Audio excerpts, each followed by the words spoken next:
Assalamualaikum warahmatullahi wabarakatuh.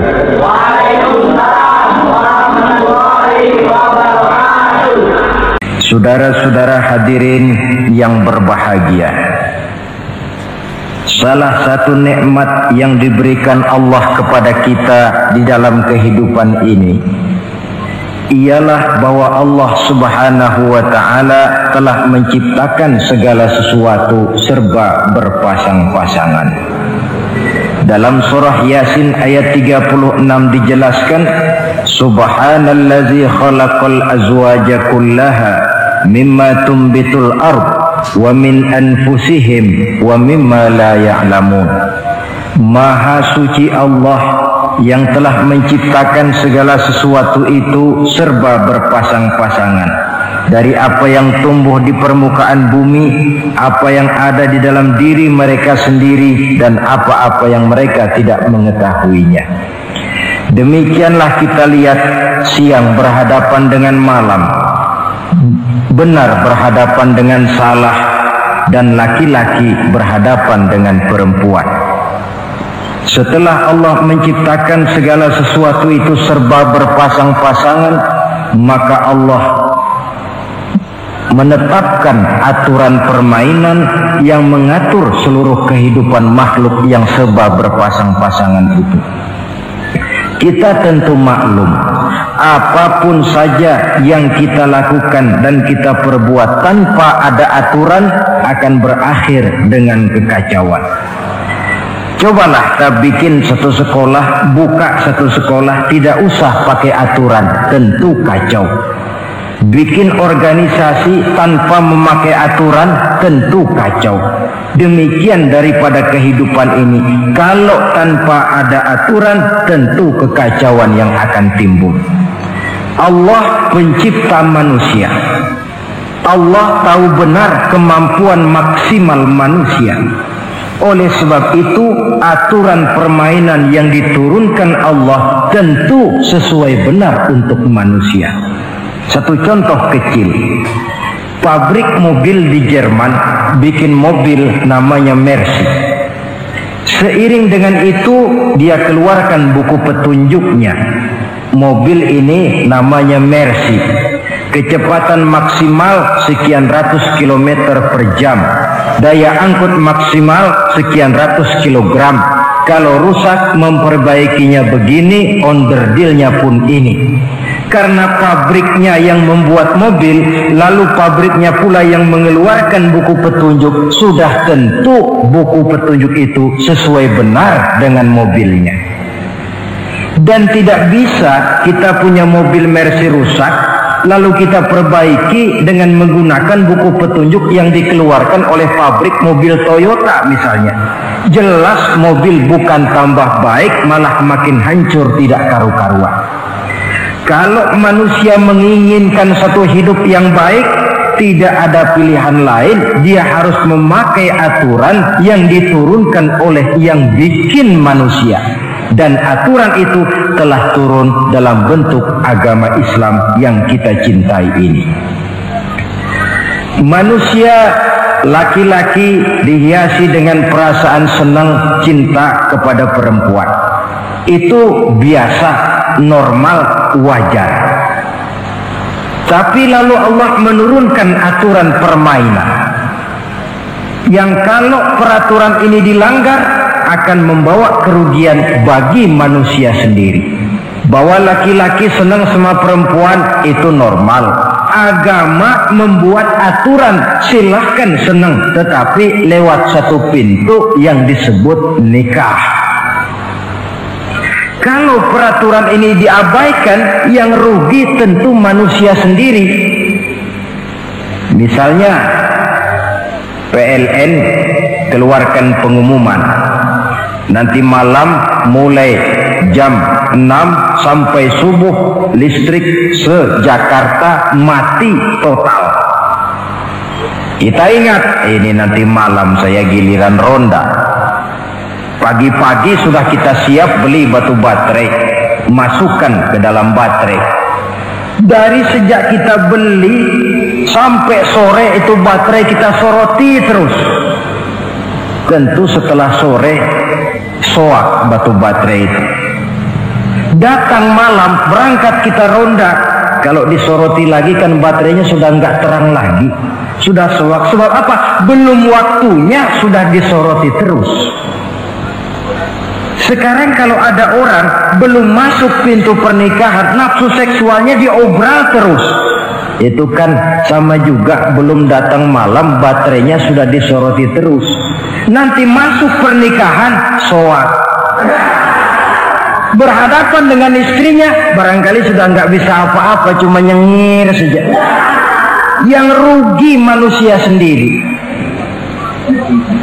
Itulah sebabnya Allah lalu mengatur bahwa laki senang sama perempuan lewat satu pintu yang disebut dengan nikah. Maka pada pertemuan kali ini kita akan bicara tentang nikah dalam Islam. Saya bagi kepada 3 masalah pokok saja. Pertama, pengertian dan kedudukan nikah menurut Islam. Yang kedua, motivasi pernikahan. Karena apa orang itu seharusnya melakukan nikah. Dan yang ketiga, membina rumah tangga bahagia menurut contoh Rasulullah Sallallahu Alaihi Wasallam. Hadirin yang saya hormati, kita mulai dengan yang pertama, pengertian nikah. Dalam kehidupan sehari-hari ada 2 kata yang sering kita gunakan, kawin dan nikah. Kalimat kawin kelihatannya dipergunakan oleh semua makhluk hidup. Lain dengan nikah, ini hanya digunakan khusus untuk manusia muslim.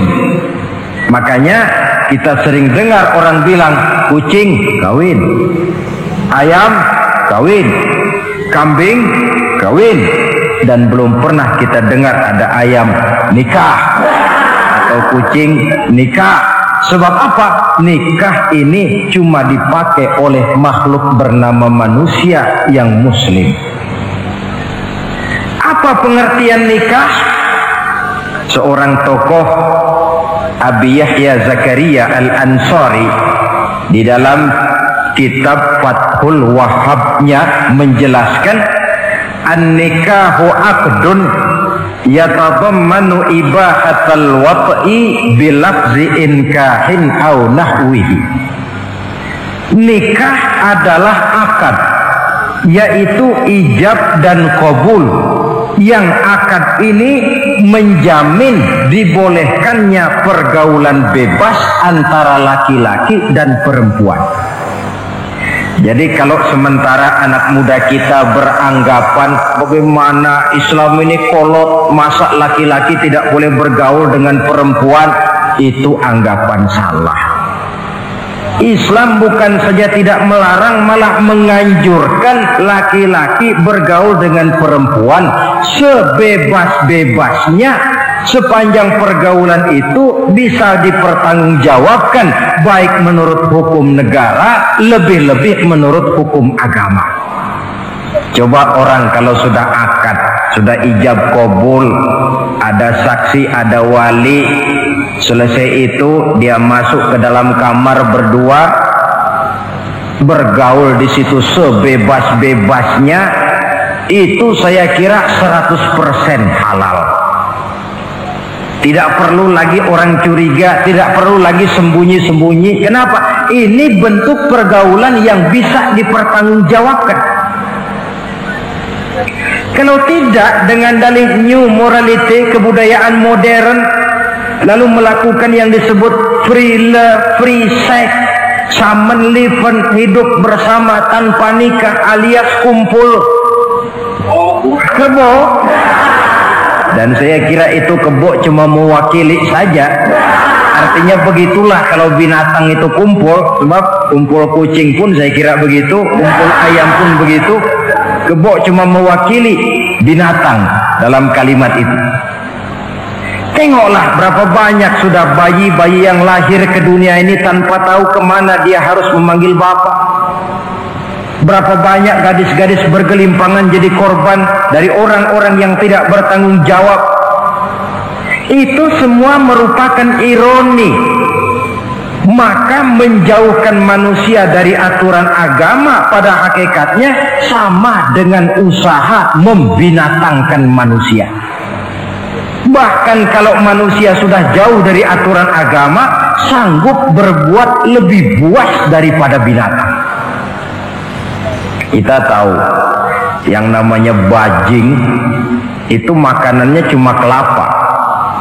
Tapi bajingan itu bukan cuma kelapa, baduk kabel, telepon doyan kok bajingan itu.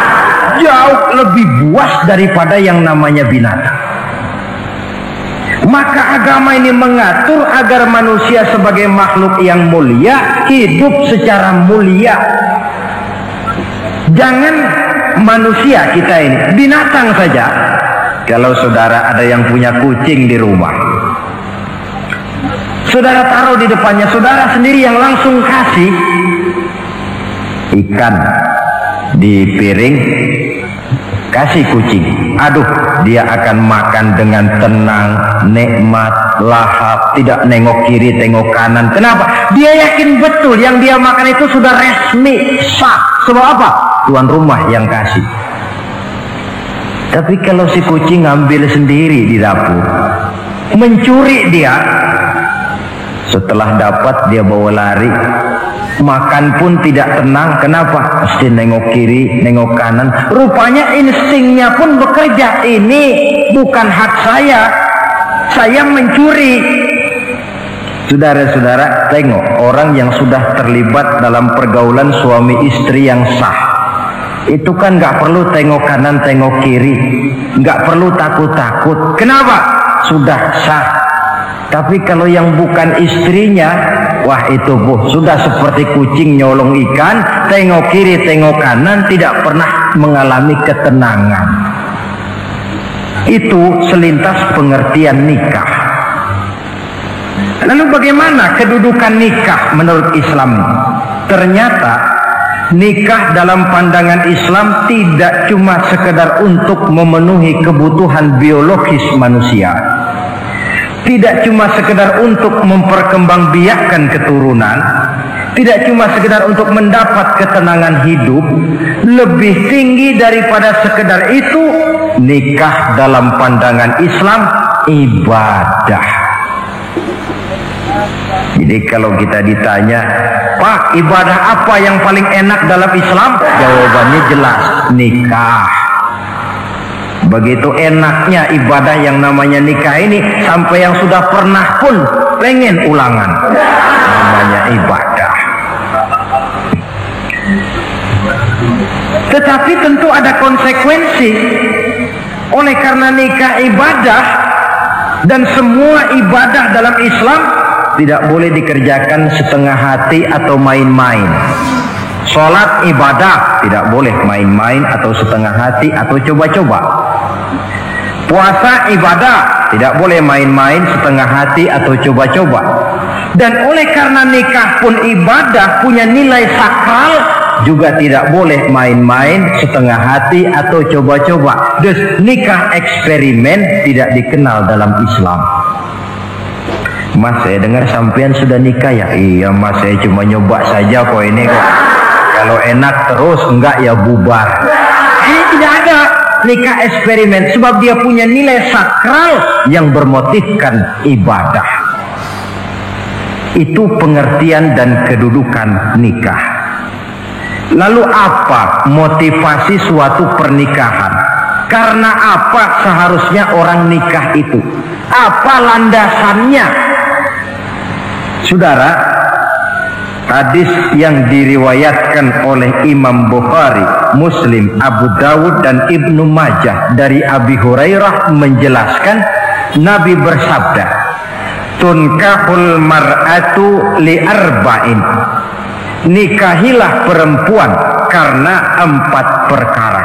Kalau dia perempuan, tentu nikahilah laki-laki karena 4 perkara. Memilih jodoh, nah inilah lengkapnya konsepsi Islam. Memilih jodoh saja Islam itu memberikan petunjuk kok. Karena apa orang memilih jodoh itu? Kata Rasul yang karena 4 faktor. Pertama, lima liha, karena dia orang kaya, cari yang kaya. Yang kedua, lihasabiha, karena dia keturunan orang baik-baik, cari keturunan orang baik-baik. Yang ketiga, lijamaliha, karena dia cantik, cari yang cantik. Dan yang keempat, lidiniha, karena dia orang taat beragama, cari orang yang taat beragama. Kalau berkumpul keempat-empatnya, rasanya surga dunia sudah. Coba lihat, suami mana sih yang tidak bangga punya istri cantik, kaya, keturunan orang baik-baik, lalu taat beragama? Atau istri mana sih yang tidak bangga punya suami ganteng, kaya, keturunan orang baik-baik, dan taat pula beragama? Tapi kan terus terang, yang kumpul keempat-empatnya kan boleh dibilang jenis makhluk langka. Sulit. Kadang-kadang cantik, kaya, akhlaknya kayak setan. Ada saja kurangnya. Oleh karena ada saja kurangnya, lalu Nabi memberikan stressing, penekanan. Fazfar bizatiddin taribat iyadah. Pilih orang yang taat melaksanakan agama, niscaya hidupmu akan berkah. Jadi motivasi suatu pernikahan hendaknya agama. Apa rahasianya? Mari kita lihat. Kalau orang memilih pasangan karena rupa yang cantik semata-mata, silakan, tapi jangan jadi motivasi utama. Kalau rupa yang cantik jadi alasan utama, saya yakin rumah tangga tidak akan tahan lama. Sebab apa? Pertama, yang namanya cantik itu relatif. Artinya bergantung siapa yang memandang. Yang menurut saudara cantik, menurut saya belum tentu cantik. Yang kata saya cantik, menurut saudara barangkali itu yang jelek. Relatif. Saya kalau ditanya orang, Ustadz, siapa perempuan paling cantik di dunia ini? Tentu saja saya jawab istri saya. Apa saudara lalu protes? Salah Ustadz, yang cantik istri saya, bukan istri Ustadz. Saya bilang masa bodoh, saya nggak ngurusi istri sampean. Cantik itu relatif. Sehingga di kalangan para ahli cinta, ahli cinta, sampai sekarang masih jadi perdebatan. Sebenarnya cantik yang bikin orang jatuh cinta, apa cinta yang membuat orang jadi kelihatan cantik? Dua-duanya bisa terjadi. Mungkin karena cantik orang jatuh cinta, dan bisa juga karena sudah kadung cinta orang kelihatannya jadi cantik. Tapi yang jelas cantik relatif. Yang relatif tidak bisa dijadikan sandaran utama. Yang kedua, yang namanya cantik itu temporer, artinya berubah oleh pergeseran masa dan pertukaran waktu. Sekarang dia cantik, of course, sedang sweet 17-an, sedang honeymoon, sedang bulan madu, sedang pengantin baru, tentu saja cantik. Punya dia anak satu, kecantikan mulai menurun. Punya dia anak dua, kulit mulai keriput. Punya dia anak tiga, apalagi tak pandai bersolek, udahlah onderdir mulai pada copot. Kalau rumah tangga didasarkan kepada rupa yang cantik saja, selesailah rumah tangga sampai di situ. Yang ketiga, di atas langit rupanya masih ada langit lagi. Di atas yang kita anggap cantik, rupanya masih ada yang lebih cantik. Kalau cantik yang kita kejar, kita akan jadi petualang yang pindah dari perempuan satu ke perempuan yang lain. Cinta bajak laut namanya. Di mana kapal berlabuh, di sana cinta mendarat. Saudara hadirin yang saya hormati, padahal sate dengan singkong itu kan bedanya cuma di tenggorokan. Kalau sudah masuk ke dalam perut, kenyangnya barangkali sama. Malah barangkali besok pagi kalau keluar lebih tidak enak baunya sate itu daripada singkong. Makanya orang kalau sudah nikah oleh Nabi dipesan, apabila kamu di jalan melihat perempuan yang membuat kamu kagum, cepat-cepatlah pulang ke rumah. Sebab apa? Sebab yang perempuan cantik di jalan kau lihat itu punya, istrimu juga di rumah punya. Gak percaya cobalah pulang, akurin, sama itu. Silahkan cari yang cantik, tapi jangan dijadikan motivasi utama. Yang kedua, kalau perkawinan pernikahan cuma karena harta, silahkan cari yang kaya. Tapi kan harta itu, kata Imamul Ghazali, al-mal zillun zail, harta bagaikan bayangan. Sore di sebelah barat, tengah hari di tengah, sore pindah ke sebelah timur. Hari ini dia kaya, besok dia bangkrut. Roda itu berputar. Kalau harta dijadikan pilihan utama, boleh jadi dalam hidup berumah tangga ada pepatah, ada uang abang disayang, tidak ada uang abang melayang. Artinya pun rumah tangga tidak akan tahan lama. Yang ketiga, kalau karena keturunan, persilahkan cari keturunan yang baik-baik. Namun toh pada akhirnya orang diajarkan bahwa kita ini mau besar atau tidak, bukan dengan jalan menyempeng kepada kebesaran orang lain, tetapi ditentukan oleh kepribadian kita sendiri. Sekarang kalau karena agama, Nabi berikan penekanan fazfar bizatid din taribat yadak. Pilih orang yang taat beragama, niscaya hidupmu akan beruntung. Apa rahasianya? Tidak lain rumah tangga Rasulullah Sallallahu Alaihi Wasallam. Yang ini artinya kita sudah masuk kepada bagian ketiga, bagaimana membina rumah tangga bahagia menurut contoh baginda Nabi. Saudara, bagaimana sih rumah tangga Rasul itu? Kelihatan dari dua ucapannya, pendek, singkat, tapi punya pengertian filosofis yang mendalam. Dua kalimat saja beliau bilang tentang rumah tangganya, yaitu baiti jannati, rumah tanggaku laksana surga bagiku. Bayangkan kalau seorang suami sudah mampu berkata macam begitu, bahagia hidupnya.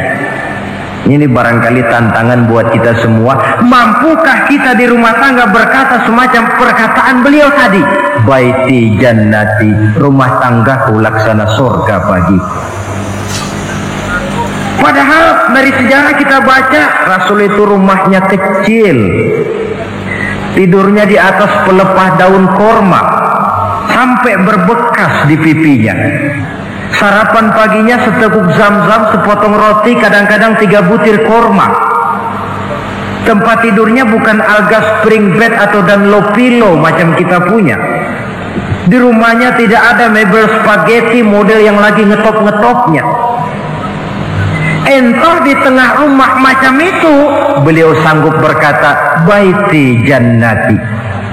Kenapa kita yang hidup di zaman di mana fasilitas mestinya lebih menunjang, kok malah banyak yang berkata sebaliknya? Baiti nari, rumah tanggaku laksana neraka bagiku.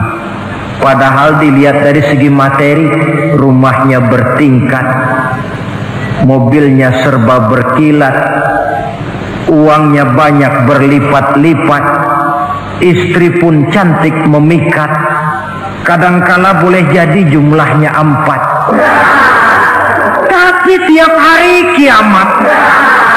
Kenapa ini? Marilah kita lihat.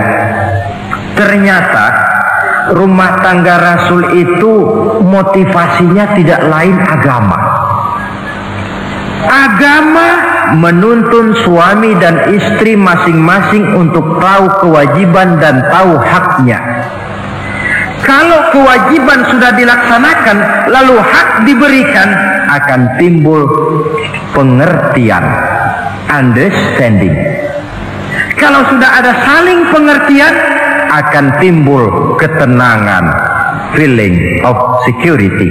Dan ketenangan tangga utama untuk mencapai yang disebut bahagia.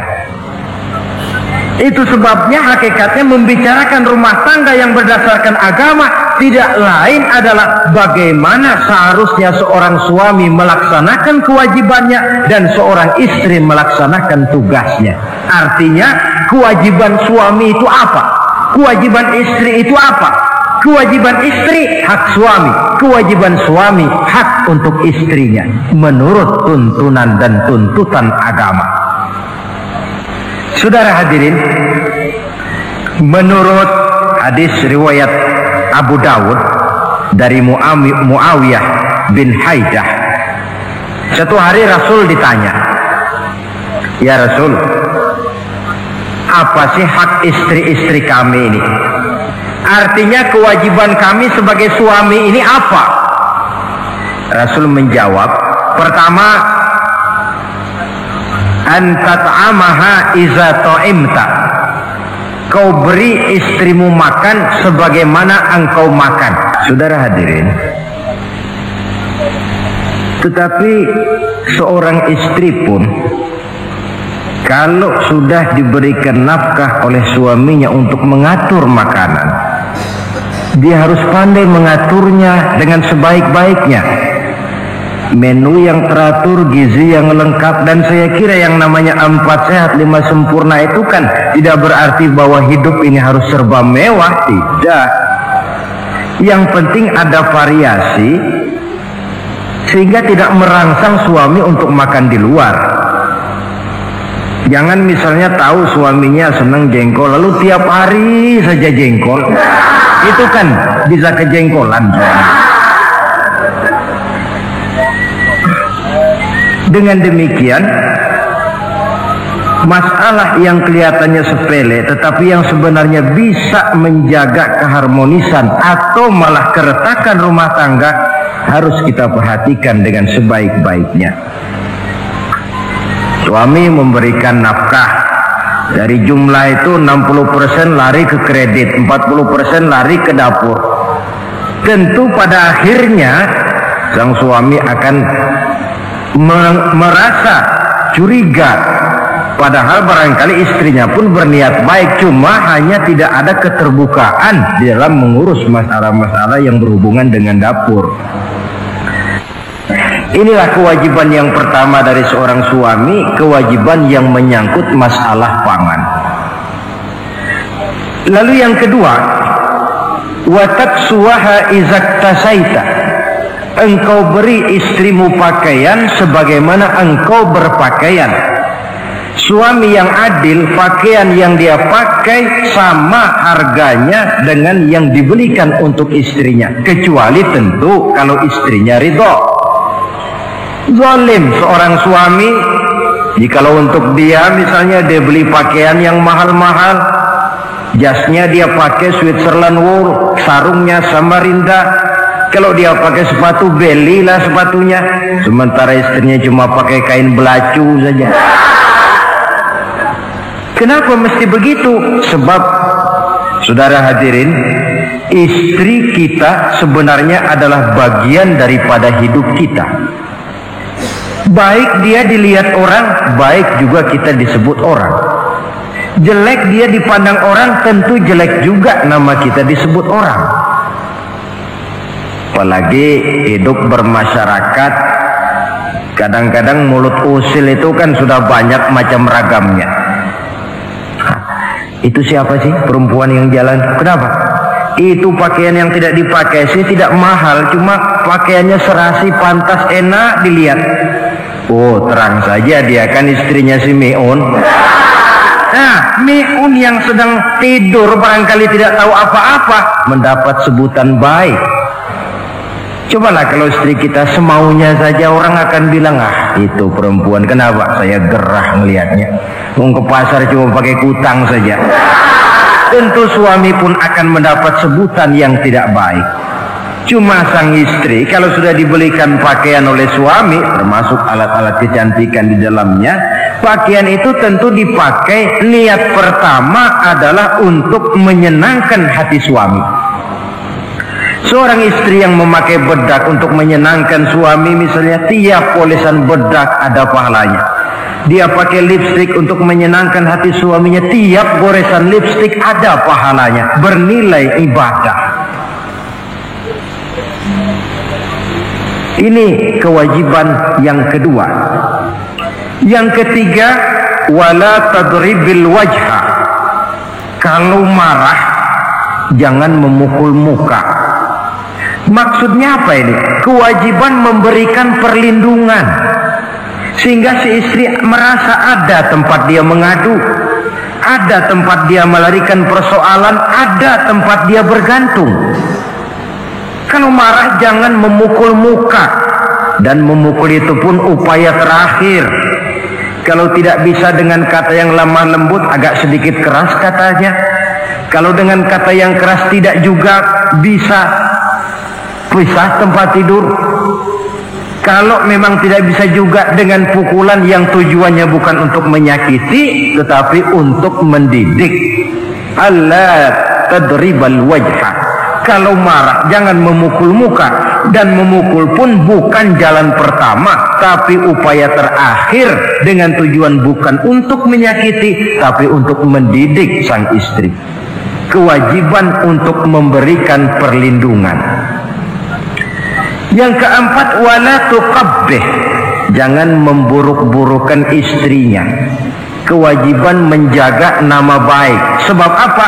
Dalam satu bahasa yang indah, Al-Quran menjelaskan bahwa suami istri itu laksana pakaian. Hunna libasul lakum wa antum libasun lahunna. Istri pakaian untuk suami, suami pakaian untuk istri. Lihatlah alangkah indah gaya bahasa Al-Quran ini. Diibaratkannya suami istri seperti pakaian. Apa fungsi pakaian? Pertama, pakaian itu kan jadi kebanggaan. Saya bangga memakai baju seperti ini, saudara bangga memakai baju yang saudara pakai. Artinya seorang suami harus berusaha menjadi suami kebanggaan istri, dan seorang istri pun harus berusaha menjadi istri yang dibanggakan oleh suaminya. Jangan yang malah kemudian disesali. Itu kan kalau sudah marah orang kadang-kadang ucapannya nggak terkontrol.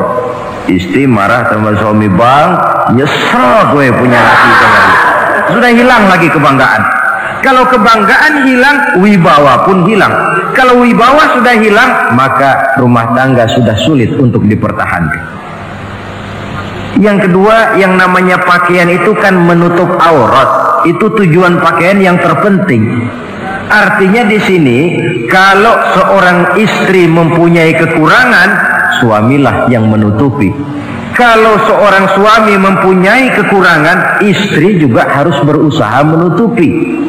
Jangan kekurangan suami diceritakan di pasar umum, atau kekurangan istri dibuka di mana-mana. Itu namanya suami istri tidak berfungsi sebagai pakaian, malah justru saling membuka aurat masing-masing. Iyalah kadang-kadang penyakit ini. Kadang-kadang yang namanya perempuan dari rumah itu berangkat ngaji katanya, sampai di pengajian apa? Suaminya diakur-akurin. Bayu bagaimana suami? Wah, suami saya payah. Dipayahkannya suaminya di mana-mana. Atau aib dan kekurangan istri diceritakan di mana-mana. Orang bertanya, gimana mas istrinya? Wah, nggak maju. Loh, kenapa istrimu kan cantik? Iya, soal cantik sih iya, tapi tidurnya kok ngiler ini. Nah, ini kan nggak perlu yang macam begini ini. Tidak bisa menjaga apa yang disebut security informasi. Fungsi pakaian sebagai suami istri tidak berjalan di dalamnya. Saling menjaga kehormatan diri. Ini yang keempat. Yang kelima, wala tahjur illa fil bait. Jangan berpisah dari istri kecuali di rumah. Maksudnya begini, kalau satu hari seorang istri suami marah kepada istrinya, tidak usah istri itu disuruh pulang ke rumah orang tuanya, ke rumah mertua lalu diusir. Tidak, cukup pisah tempat tidur saja. Ini mana maknanya wala tahjur illa fil baiti. Rumahnya, dek malam ini saya sedang tidak enak pikiran, kau tidur di kamar belakang lah, saya kamar depan. Cukup pisah tempat tidur saja, tidak perlu istri dipulangkan ke rumah orang tuanya. Nanti umpamanya tengah malam turun hujan, udara dingin, pikiran berubah, berasa perlu, kan tinggal manggil. Tidak jauh secara psikologis ajaran semacam ini bisa kita terima. Saudara hadirin yang saya hormati, ini pada prinsipnya kewajiban seorang suami, kewajiban yang menyangkut masalah pangan, sandang, perlindungan, memelihara kehormatan dan menjaga ketenangan di rumah tangga dengan menyelesaikan persoalan rumah tangga itu secara intern.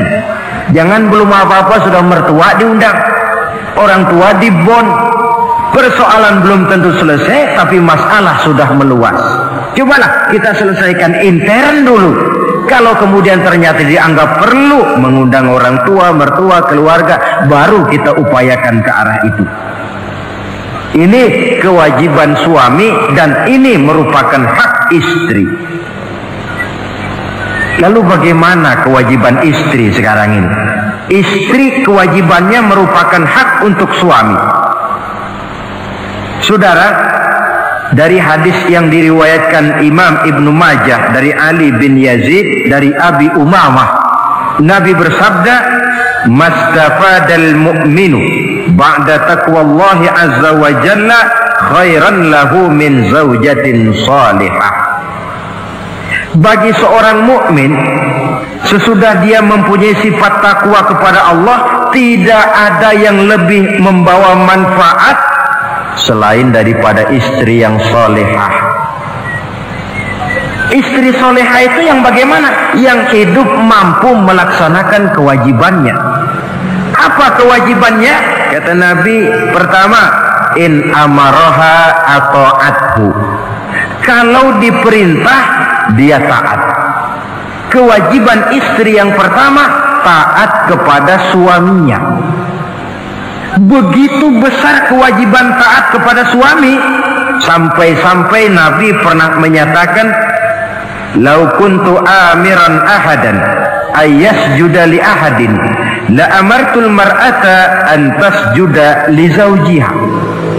Kalau saja boleh, kata Nabi, aku memerintahkan manusia sujud kepada sesama manusia, tentu aku perintahkan istri untuk sujud kepada suaminya.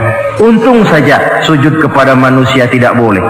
Kalau boleh, istri itu disuruh sujud kepada suami. Tentu karena besar hak suami atas dirinya. Yang kedua, ibadah sunnah tidak mendapat izin suami juga bukan saja tidak berpahala, malah berdosa. Umpamanya pengantin baru, si istri kebetulan santri, malam minggu pesta, besoknya hari Senin, si istri sudah kadang biasa hidup sebagai santri, hari Senin puasa sunnah. Dia bilang sama suaminya, "Bang, besok saya mau puasa sunnah nih, hari Senin." Kata suaminya, "Kalau kau puasa juga kau kejam. Lalu kau puasa, aku disuruh ngapain?" Tidak diizinkan oleh suami, dia puasa juga. Bukan saja tidak mendapat pahala, malah berdosa. Sampai amalan yang sunnah pun tidak diizinkan oleh suami, berdosa. Apalagi amalan yang mubah, apalagi amalan yang tidak ada dasar hukumnya, perintahnya. Sepanjang perintah suami tidak untuk maksiat kepada Allah, istri wajib untuk taat. Dalam hadis lain kita temukan Nabi bersabda, "Idza da'a ar-rajulu imra'atahu ila firashihi." Kalau seorang suami memanggil istrinya ke tempat tidur. Ini bahasa kinayah. Manggil ke tempat tidur kan tentu nggak perlu penjelasan. Masa mau nyambal di tempat tidur kan enggak. Fa'abat, si istri tidak mau. Lantaran istri tidak mau, suami jengkel. Fabata ghadbana 'alaiha. Sampai dalam jengkelnya tidur. la'anat hal malaikatu hatta tusbiha. Istri macam itu dilaknat, dikutuk oleh malaikat sampai datang waktu pagi. Kewajiban untuk taat. Namun sebaliknya, seorang suami pun jangan mentang-mentang istri wajib taat lalu overacting. Segalanya main tunjuk, segalanya main komando, segalanya main perintah. Sebab contoh yang diberikan oleh Rasul tidak begitu. Rasul kita baca dalam sejarah menjahit bajunya sendiri, memperbaiki kasutnya sendiri. Artinya yang bisa ya dikerjakan tanpa harus menggantungkan semuanya kepada sang istri. Kewajiban untuk taat. Nah, penutup tentang taat ini ada sebuah hadis pula di mana baginda Nabi bersabda, ayyumam ra'atin matat wa zawjuha anha radin dakhalatil jannah. Kalau seorang perempuan meninggal dunia, suaminya ridho kepadanya, maka perempuan itu akan masuk surga. Artinya, kalau seorang istri meninggal, ya dia tukang ngaji, ya tukang sholat, ya suka puasa, ya gemar sedekah, tapi meninggal suaminya tidak ridho, pintu surga belum dibukakan sampai suaminya ridho kepadanya. Ini menggambarkan tentang besarnya kewajiban taat seorang istri kepada suaminya. Ini kewajiban pertama. Lalu kewajiban yang kedua, kata Nabi, wa in nazara ilaiha sarrathu. Kalau dipandang oleh suaminya, dia pandai menggembirakan, menyenangkan hati suaminya. Menjadi istri yang pandai menyenangkan hati suami. Siapa contohnya? Kita lihat misalnya istri Nabi, diantaranya Sayyidatuna Khadijah radhiyallahu anha. Ketika Nabi pertama kali menerima wahyu berhadapan dengan malaikat Jibril, beliau kembali ke rumah dengan tubuh gemetar. Setibanya di rumah beliau berkata, "Zammiluni ya Khadijah." Khadijah, selimuti saya. Kenapa bang? Barusan datang malaikat Jibril, dia katakan begini-begini, saya khawatir Khadijah. Khadijah tahu suaminya sedang gelisah. Sebagai istri yang bijak beliau tampil, apa katanya? Kalla ma yukhzikallahu abada. Tidak apa-apa bang, jangan khawatir, Allah tidak akan menyusahkan abang buat selamanya. Ini istri yang pandai menyenangkan hati suami. Suami pulang dagang dari pasar, rugi. Istri tampil. Itulah bang, romantikanya dagang. Masa selamanya saja, untung sekali-sekali lah rugi. Si suami kan tidak terlalu pusing kepalanya. Jangan sudah di pasar rugi, sampai rumah istri pidato, peletar-peletor macam petasan. Dasar suami goblok, dagang saja rugi. Sudahlah di pasar rugi, sampai ke rumah digoblok-goblokin. Itu nanti suami kan bisa kena penyakit yang disebut broken home. Penyakit nggak betah di rumah. Seorang istri kalau suami sudah kena penyakit tidak betah di rumah, itu mesti siap-siap mental untuk dimadu. Nah, jadi kalau tidak dimadu bagaimana? Berusaha bikin betah suami di rumah. Suami pulang kantor jam 2, setengah 2 dandan, kalau perlu setel habis. Kalau perlu kelihatan suami akan datang, bukakan pintu, sambut dengan senyum. Apalagi kalau senyumnya Pepsodent. Saya kira suami bagaimanapun lelahnya, peras keringat, banting tulang, pulang mencari nafkah, kalau kembali di rumah disambut dengan senyum, hilang capeknya. Tapi bayangkan, sudahlah di kantor capek, peras keringat, banting tulang, sampai pula di rumah yang nyambut cuka sama kukusan. Udah asem, monyong. Suami mana yang kerasan tinggal di rumah? Menjadi istri yang pandai menggembirakan, menyenangkan hati suaminya. Bahkan diizinkan bohong untuk menyenangkan hati suami. Umpamanya, Suami kebetulan habis obyeknya gol, karena ingin menyenangkan istri mampir di pasar beli kain batik. Suami tidak tahu bagaimana kain batik yang bagus, beli saja sembarangan. Sudah kainnya kasar, warnanya norak, harganya yang mestinya murah jadi mahal, dibawa pakaian itu pula. Istri lihat dan tahu kalau ini batik jelek, norak, kasar, harganya pun murah. Tapi dia ingin menyenangkan hati suaminya. Suaminya tanya, bagaimana dek kain batik ini? Waduh bang, bagus betul kain ini. Pinter benar abang milih warna ini. Emang yang kayak begini ini bang, coba lihat tetangga kita mana ada yang pakai kain kayak begini. Ya memang gak ada, jelek. Suami senang tentu.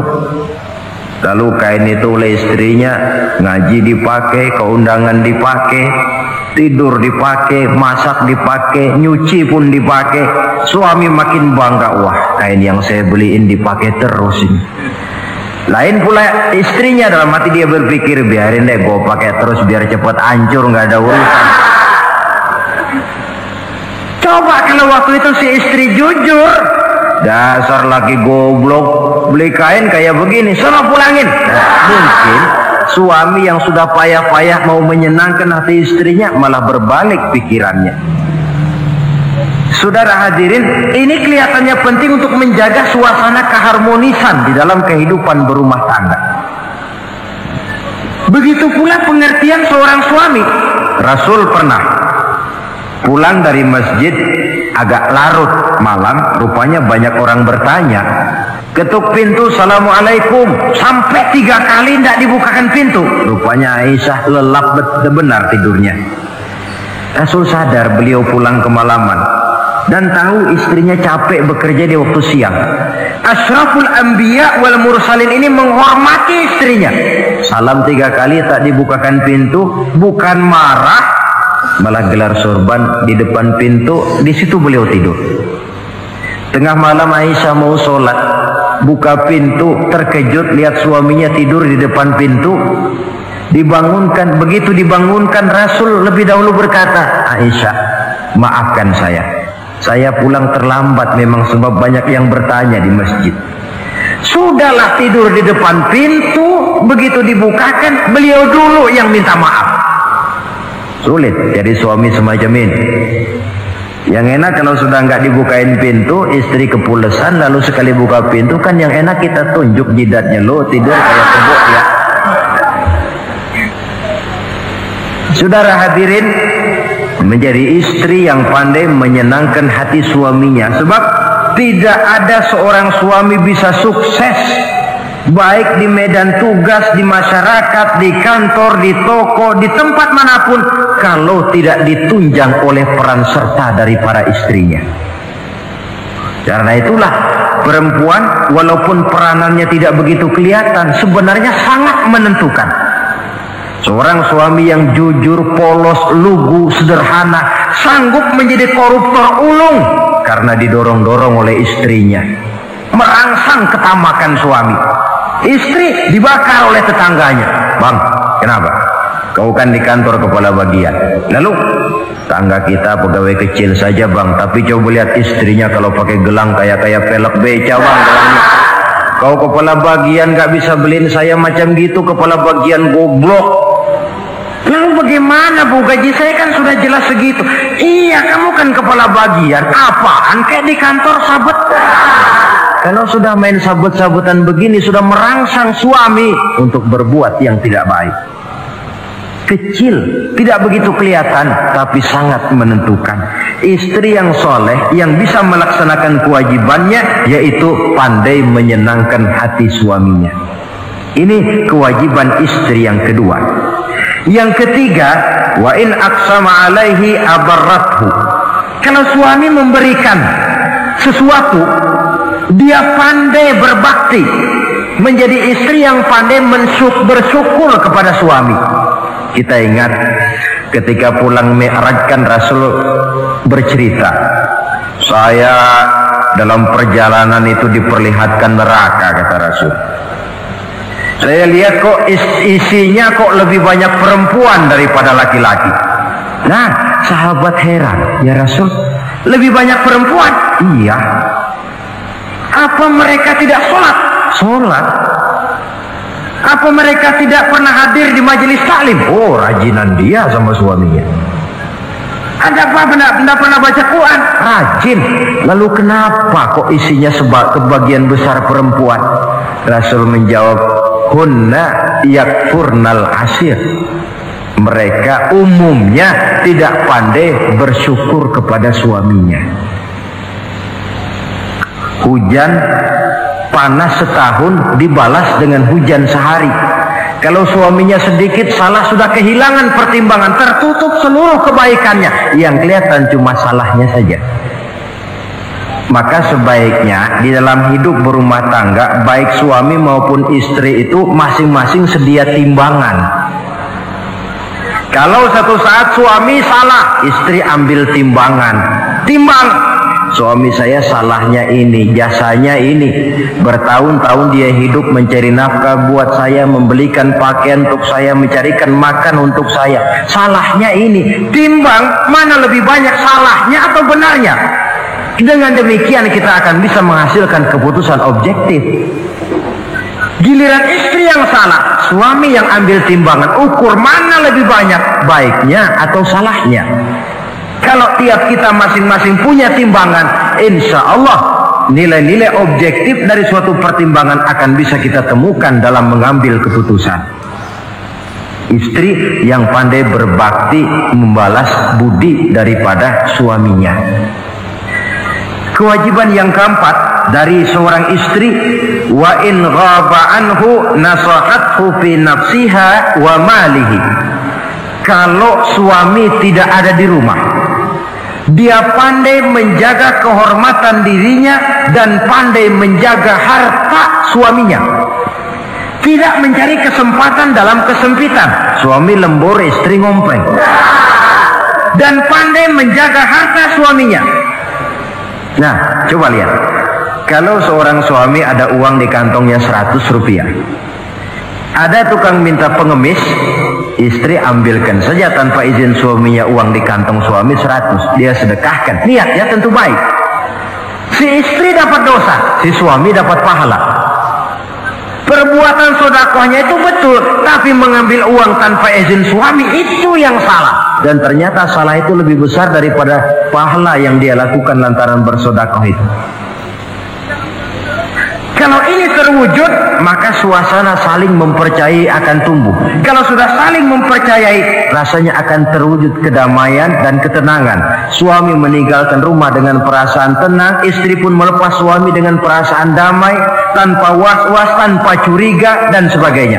Dan ini modal yang paling utama mewujudkan saling kepercayaan dalam membina hidup bahagia. Saudara, jadi dengan demikian kewajiban suami dan kewajiban istri yang merupakan bagian tidak terpisahkan dari bagaimana membina rumah tangga berdasarkan tuntunan agama merupakan hal yang dicontohkan oleh Nabi kita Muhammad sallallahu alaihi wasallam.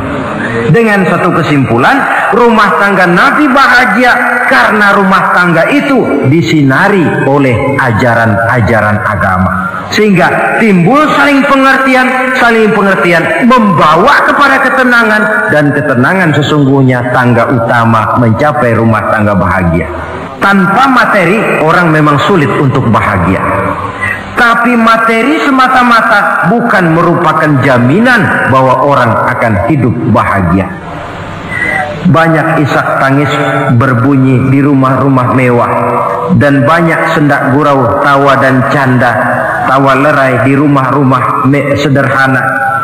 Artinya suka dan duka, sedih dan gembira, susah dan bahagia bisa ada di gubuk reot dan bisa juga ada di rumah mewah. Ternyata bukan harta semata-mata yang menopang dan menjamin hidup itu akan bahagia, tapi satu rumah tangga yang dipancari oleh sinar agama di bawah naungan ridho dari Allah Subhanahu wa taala. Si istri taat melaksanakan ajaran agama, suami taat, lalu anak-anak pun hidup dalam suasana yang religius. dari sana tumbuh pancaran sinar keagamaan. Irama agama mengalun dalam kehidupan rumah tangga kita. Berfungsilah dengan demikian rumah tangga sebagai tempat di mana kita mengamalkan ajaran agama kita. Alangkah nikmat rumah tangga. Istri ahli ibadah, suami pun ahli ibadah, anak-anak pun terbiasa oleh lingkungan untuk hidup melaksanakan suatu ibadah. Dan keberhasilan di rumah tangga awal untuk menuju keberhasilan di masyarakat, di tempat tugas, dan di tempat-tempat lainnya. Sebaliknya, kehancuran rumah tangga akan selalu menjadi awal kehancuran karir di masyarakat, di tempat kerja, dan di tempat-tempat lainnya. Oleh karena itu, berangkat dari hal semacam inilah, maka kita berkeyakinan rumah tangga yang bahagia ialah rumah tangga yang didasarkan kepada ajaran agama. Sehingga tercapailah kebahagiaan hidup di dunia yang langsung menopang kepada kebahagiaan hidup di akhirat nanti. Nah, inilah pembicaraan kita pada pertemuan kali ini. Dengan harapan mudah-mudahan dari setiap rumah tangga muslim memancar sinar-sinar agama, menjadi kubu-kubu pertahanan di mana kita menegakkan ajaran agama, dan pada akhirnya nanti akan tercipta masyarakat yang agamis. Terwujudlah ketenangan, kedamaian, dan ketentraman.